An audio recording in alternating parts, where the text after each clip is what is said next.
part ba musicien aussi batiki le mopene est-ce qu'on voyait la voix ni de Angouluma deuxième Angouluma mais na sala ba démonstration moko na melara même chant bango ba ko mela chant célèbre sur moi vocalement moké lobi olelaki kula mambo agazango nyarkose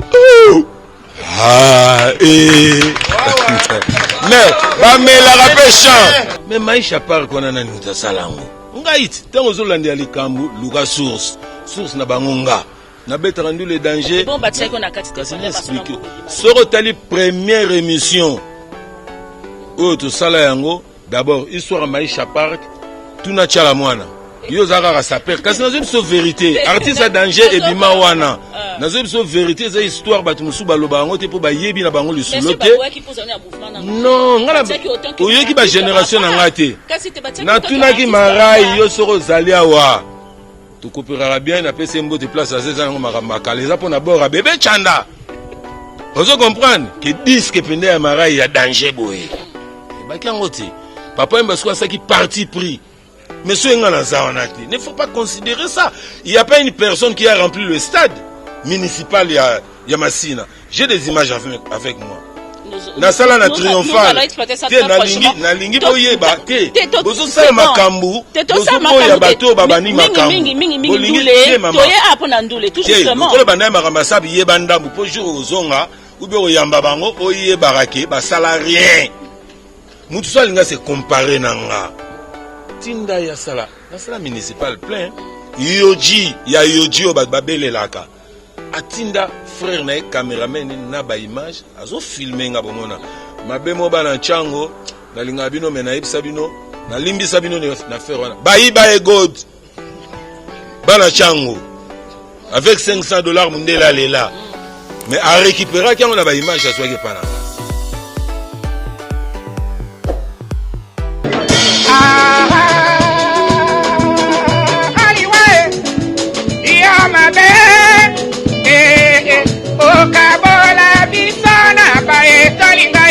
Maman Nicole Defede baba ena efopolo wai Niko kasanda banda yo kenda papa na wele pa kenda Tozande awa Viron Nzambi Nkumu Africa TV Monante Bolanda Ezaka moko Nkumu Africa TV Bon s'abonner bele. Merci à la population, abonnez-vous dans Nkumu Africa Télévision Kitoko. Ma vérité. Nkumu Africa TV. Vous s'abonnez massivement. Baïbalingara Serge. Vous s'abonnez dans Nkumu Africa TV. Bonjour, très chers fidèles téléspectateurs de Africa TV. Bienvenue dans votre émission de musique décollage. J'espère que vous avez remarqué que le décor a changé. Nous sommes en invitation spéciale. Vous saurez qui c'est, mais laissez-moi vous dire que non, c'est vraiment un grand parmi les grands de la mode à la musique. Alors c'est pas facile.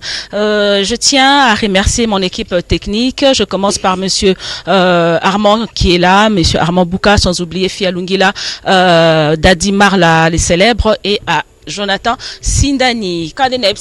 Aujourd'hui, nous sommes à une invitation spéciale. Nous sommes plus précisément à Limité, 11e rue, et nous avons rendu visite à ces grands artistes que je me permets de dire de la mode à la musique, et lui, c'est Papa Griffe. Bonjour Papa Griffe. Bonjour Barbara. Comment ça va? Ça va très bien. Alors, Papa Griffe, de la mode à la musique, parle-nous un peu, hein, qui est Papa Griffe? Papa Griffe, c'est un artiste et philosophe. Je commencerai d'abord par faire ma présentation. Je réponds au nom de Papa Griffe Lengantier, voyant savant de la SAP, docteur en philosophie de l'art d'habillement, commandant suprême de justice de la SAP, le descendant du roi Salomon, le successeur d'Engans et Servos Niakos, la voix de la SAP, porte-parole de Jésus-Christ, évangéliste de l'art d'habillement, missionnaire de la SAP, initiateur de la dite Journée mondiale de la SAP, bref, sapeur d'État, collègue, chef de l'État sur le plan d'étatistique. Dans ces cas, appelé homologue nanga sur le plan homologuiste, Denis Sassou Sumbo Théâtre, directement Nakini Fachi Béton Mbo Théâtre. Donc, les Américains ont bois qui n'ont pas pour faire la corona, donc bazabongo. Mais on est des collègues sur le plan homologuiste. Ok, d'accord. Papa Griffe, l'autre monde est comme musicien. Au tiki forme, au comme Nandou l'été, au sangisi, on a expliqué, on a tiki forme été. na bandi pendu l'été ezali kambu ya investigation yango na condamné yote et on nous a dit nchiki pour comme danger ndengo zabwe. Donc nos artistes kala belé tout moni bazo bima bima lelo yo bazalate naza na 3e génération mozaki na orchestre était seconde comme na mouvement maman na salle orchestre liboso ba te belé promotion na King Kessé Remenea 86 ans abeti Victor Eleison tant ba obetango basali yango na njeli Papa Griff azalaka. Donc on reconnaître Papa Wemba, on reconnaître King Kessé Remenea, on reconnaître Bazaïko, on reconnaître grand-père Benz Bozi Boziana. Bon, bamususu wana balinga te ba ina sima. C'est que na bosani quelques personnes problème génération nanga ancienneté nangai. Voilà. Ok, Papa Griff, apparemment, sur le bico banda musique banda kala, mais apparemment, na tangu ya Maïcha Park, baboye ko reconnaître autant qu'artiste complet, autant qu'artiste musicien, pose aki Maïcha Park, ba musicien, pose aki na mouvement. Voilà. Si quoi, comme na mouvement, après combien d'années? Après combien d'années? Répondre non. Mais Maïcha Park on a nani mutasalango. Ngaït, tango zolandi ali kambu, luka source na bangonga. Na bête rendu le danger. Bon, bah tu sais qu'on a quatre Soro tali première émission. Oh, tout ça là yango. D'abord, histoire Maïcha Park. Tuna chala mwana. Tuna mwana mai nango mobali na ena ni kombo échappé pour Mikole Belé. Claude Machala. On comprend? Si on a ba na Cherokee mo bois vert. Ba pesa ngala na kende koloba na écran na kombo ya Maïcha. Ndio moni batu nyonso na ba se mobiliser. Tant to bani première réunion Maïcha Park na Zalaka. Batu balimbisanga papa mba vienanga mais esalaka mwa marque papa mba lingaka côté là marai na pesi marai mota 3e marambo eleka bayebi yango place artiste danger oyebimaka tango baye ko boya ngai na Chaka Congo yo zaka saper kasi nazo biso vérité artiste danger ebima wana nazo biso vérité za histoire batu musu baloba yango te po bayebi na bango lisulo te non ngala oyoki ba génération na ngate na tunaki marai yo soko zalia wa tu coopérera bien na pese mbote place à 16 ans makamaka les apona bora bébé chanda vous comprenez que disque pende ya marai ya danger boye e ba kangote papa mba soko saki parti pris à côté là qui marai attends que mwana na ye ou ya vive la musique après na yaki ko yebisa ye ngabi papa mba formanga te bolimbisanga batu musu bako comprendre nango mabe na expliquer qui est vérité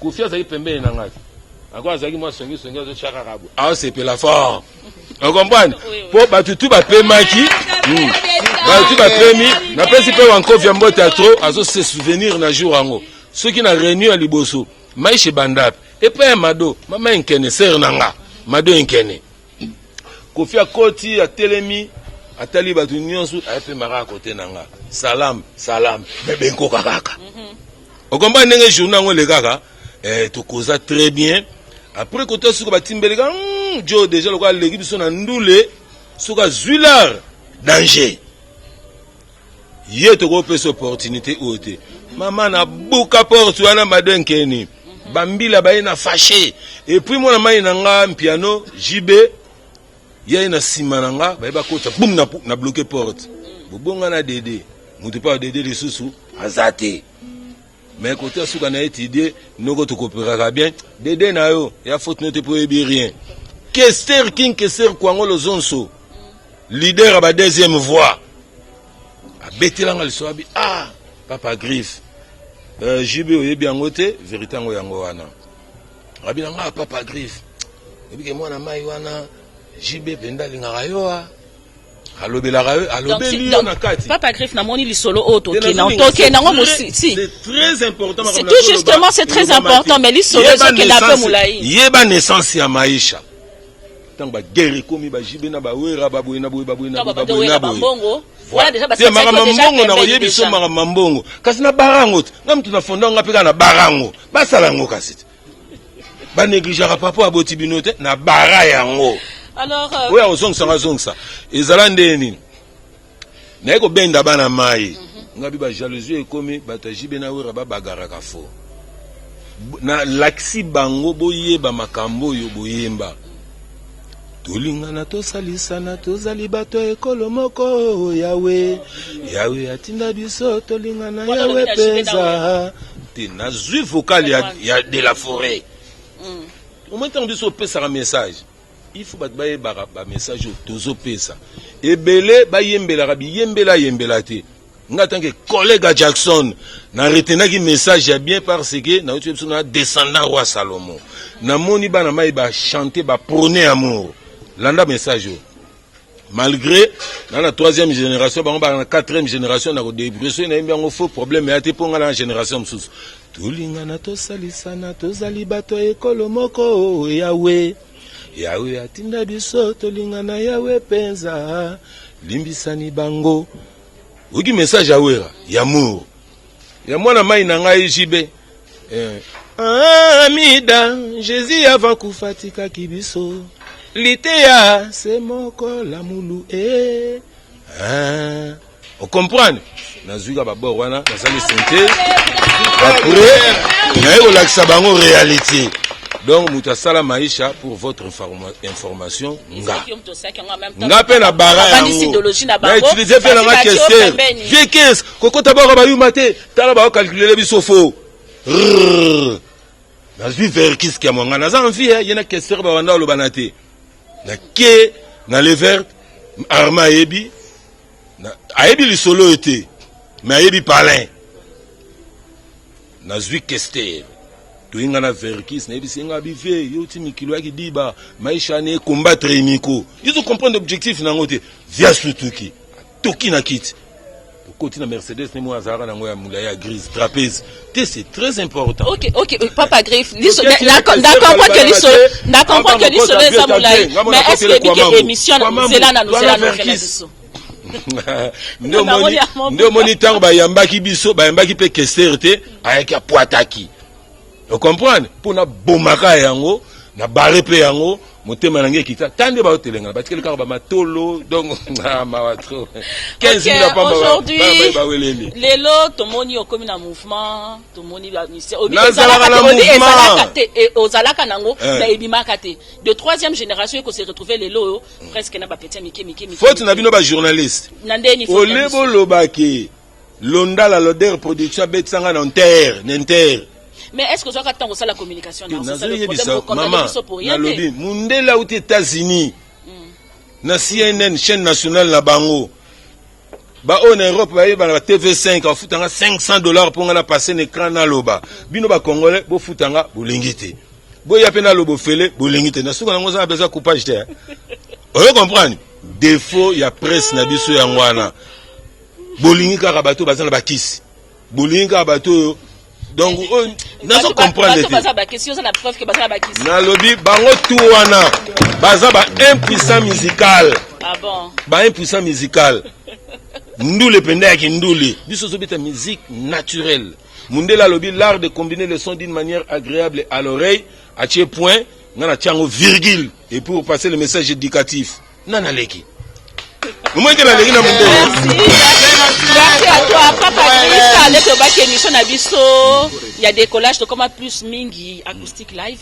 Alors on a mon instrument Zali et tout. J'espère que vous avez quelqu'un qui prépare le moi live, mouvement, musicien.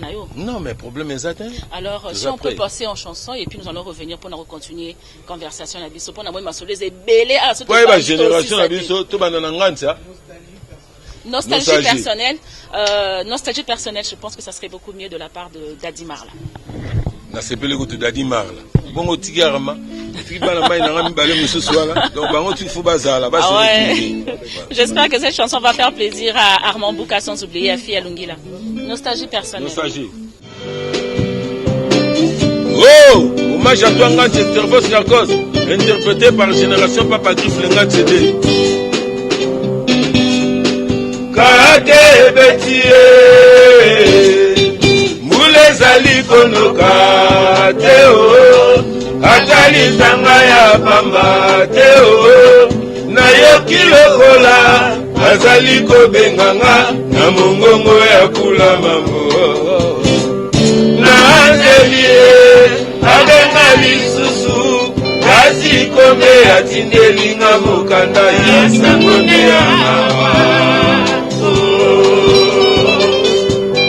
nakona kati ya wele mama mayele masuki nakona kati ya bolondo mayele matoboki mondele asala biloko ya kokamwisa asala nde babato baavion na batize alongi te kolamwisa awa motu